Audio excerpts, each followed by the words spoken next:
Welcome to the League of Willump. So, last time we were jungling against the fearsome Udyr. This time we are against the nimble and definitely not racist nidalee. It'll be a pretty quick video. So, against Udyr, Udyr is a very strong early jungler, meaning that his clears are very safe. He's a very good duelist early in the jungle.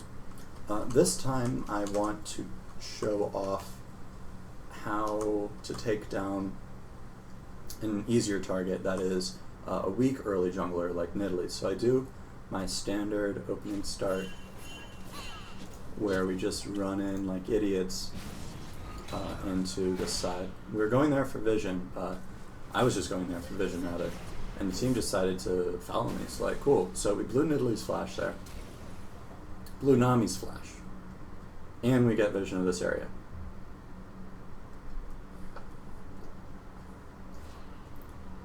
So usually this ward I put down here. But instead I put it up there just to see if Nidalee's coming back through that area.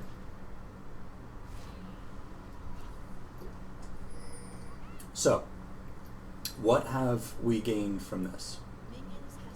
2 flashes, we have vision of that area. Oh, and someone even warded that.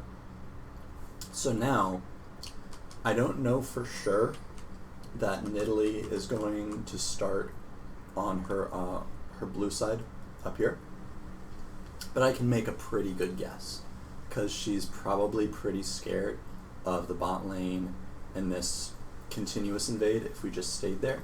So what I'm doing, I'm coming in pretty late. So this is cutting it close. I should have come in maybe a couple seconds earlier, but it works out. So, what am I doing here, and why does it work? So nidalee, as I said, is a weak early jungler, meaning that her opening camp is really slow, and she doesn't have flash right now. And she's starting topside, so she only gets a leash from Nasus, who is not the best leasher in the game, especially because, you know, Nasus has to get up there to farm. Nasus is also very weak early. Does have Echo, if Echo wants to collapse, but Echo, almost certainly, yeah, his Q is the first skill, so he's not the mobile monstrosity Echo that you'll see later in the game. We're already going to back up here. Let's watch this again. So, let's watch from all sides. So nidalee starts her Q, which is interesting. I guess wanted to do that from range, and notice that she, I guess she just missed smite. You know, happens. So what's great about invading Gromp is that Gromp is the only camp in the game that if you solo take the last hit of it, you instantly pop level 2. Whereas all the big monsters, you just get like some amount. But Gromp gives the full level by itself. So I went Q level 1 to take that, and then Snowball just to take her off this. What am I doing here? So I saw the animation of the ward going down here when I was up here. She placed that. So I came around this side, and I saw her Q go out. So I'm like, oh, you can't do anything. Nidalee, honestly, I don't think that even left alone, she could take this buff at level 1 by herself.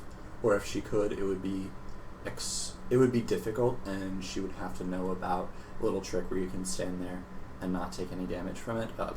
YouTube that if you don't know what I'm talking about there. But you actually can not take any damage from blue buff if you're not a short range melee champion. So I know that like she can't do anything to me here, so I'm just staying. Like, sure, whatever. Like, yeah, you stay at level 1. You do that, girl. How much XP does she have? That was her first XP of the game. Was a small thing at 3 minutes. So she is a quarter of the way to level 2. So I go up here and I take the crab in case I need to make a swift getaway. Also denies some gold for me. I take that. She also doesn't smite that. Maybe the smite thing just... No, she definitely didn't smite it. So now I'm just walking up, eating her, using my extremely powerful auto attacks. Nara's coming down, she doesn't really need to do. And Nasus is just farming under tower. Yeah, this is actually pretty good by Nar. So he pushed Nasus under tower, and that was just helping me harass, keeping nidalee at level 1. So then we do this dumb shit for a while, and the Gromp respawns. Stays so long, I take Gromp, take Blow. How far am I? I'm like 2/3 of the way to level 3. Nidalee goes down here, takes the only camp that she really can, which is Krugs, and she walks away from it because she can't take it at level 1, and she goes back. So I take Wolves, get the buff, I leave one of the small ones, and I take Gromp, and I go back. And now Nidalee is level 1 at 5 minutes into the game. But she has earned so much passive gold that she can take the health pots so that she can actually do this. And oh my god, she's hit level 2. Game is pretty easy for her. And she actually gets a red buff, but doesn't matter, because I'm all up in her shit. She executes herself. To draw. And I do dragon. So she executes herself. And I hit level 5 new dragon.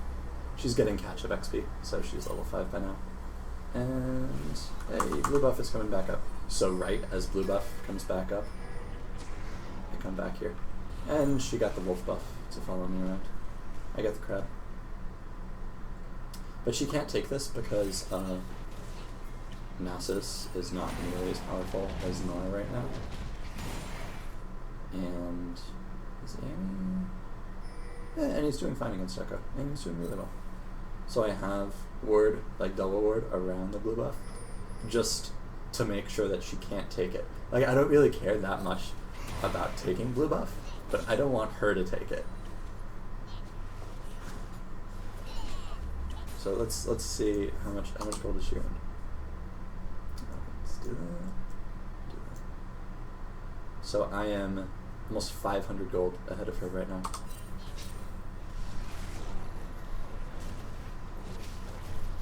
And go up, take blue. Leave little ones because she's going to kill me, and I don't really care about. And I have the timer anyway. That's the main reason that you would kill the small ones, is just to get the timer on it, but I have the ward anyway.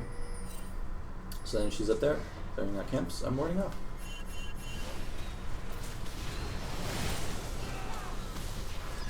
And they even had a ward on me here, but they were so far up in the lane that I could just walk up and kill them anyway. And when their ADC is dead, they don't have pressure in this area. So she's trying to contest this at a time when really they don't have the pressure to contest it. She does this a lot where she like stands around actually unable to do anything, which is really bad. That's a big mistake that she made here, is just standing around. Oh, we actually have a fight here. So she's standing around pretending like she can do stuff, and she cannot. When I have a Leona here to support me as I'm taking her thing, I'm Nunu, so I'm better at doing that. She doesn't have any hard crowd control to interrupt my ult, so between the Leona damage and stuns and my ult, easily kill her. So now Nidalee is 0-2-0, and I am 1,200 gold ahead of her. And I donate blue buff to Annie, I believe. Yeah, donate blue buff. So now my jungle advantage is not just translating into me. So Leona got an assist there. Annie got a blue buff against Echo, who has not had a blue this entire game. Nidalee is bordering on completely useless. Has no lane pressure whatsoever. And Nidalee at this level should be wandering around the map killing everyone. But I shut her down so hard early, it didn't happen. But we're not going to spend a lot of time on this because I think it's pretty academic.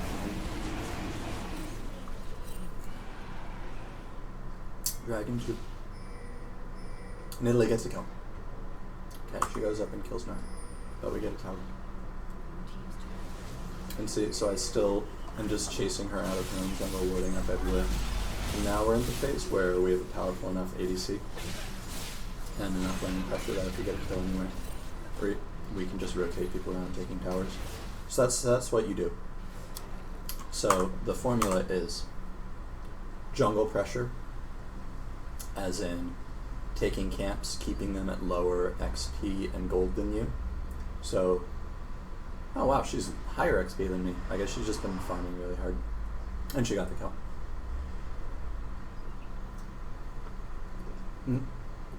Also, it seems weird that she's at higher XP than me, but it actually makes sense because taking dragons takes a very long time. So if you take dragons, you will fall behind in XP, especially soloing dragons, which I did twice. But that's so valuable for your team. It gives a small amount of global XP, but the see, I forget what dragon buff 2 is. Buff 2 is damage to towers and buildings. Yeah.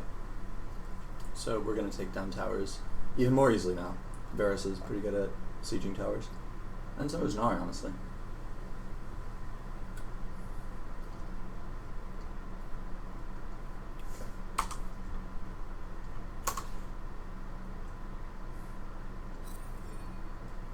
So the formula, as I was attempting to talk about, was jungle pressure into dragons, into towers.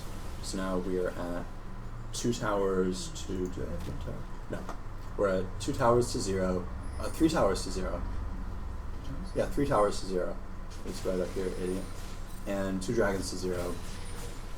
Nidalee died 4 times because she fell behind, and Nidalee that falls behind is totally useless.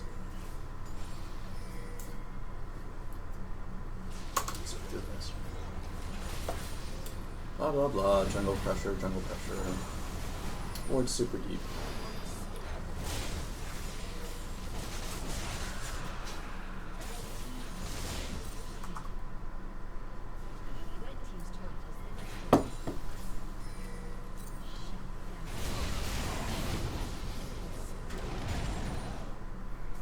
Get a kill into 22 again.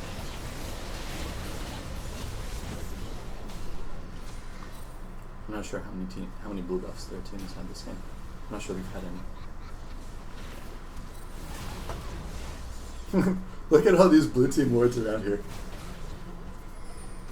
Think about all the money they spent on that. For Sidestone wards.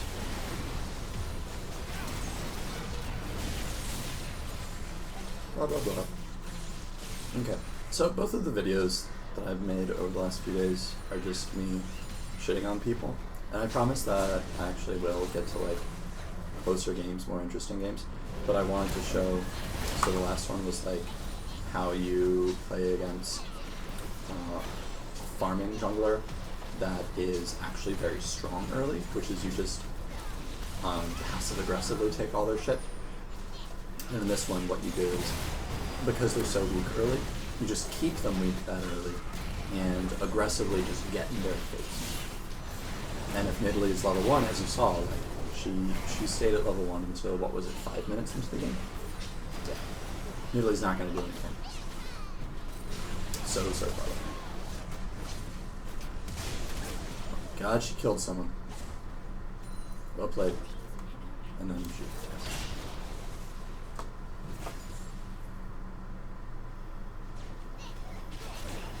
And win again. So, the future videos, I will go over some different scenarios of what happens, such as when you fuck up your early invade, when your team is falling behind, what do you do when you get invaded, or you even get first blooded. So we're going to go over that, but this is the ideal of how you exert early jungle pressure into making their jungler fall behind, into taking objectives for your team. So I hope that was informative in terms of a best case scenario, what can happen against that champion.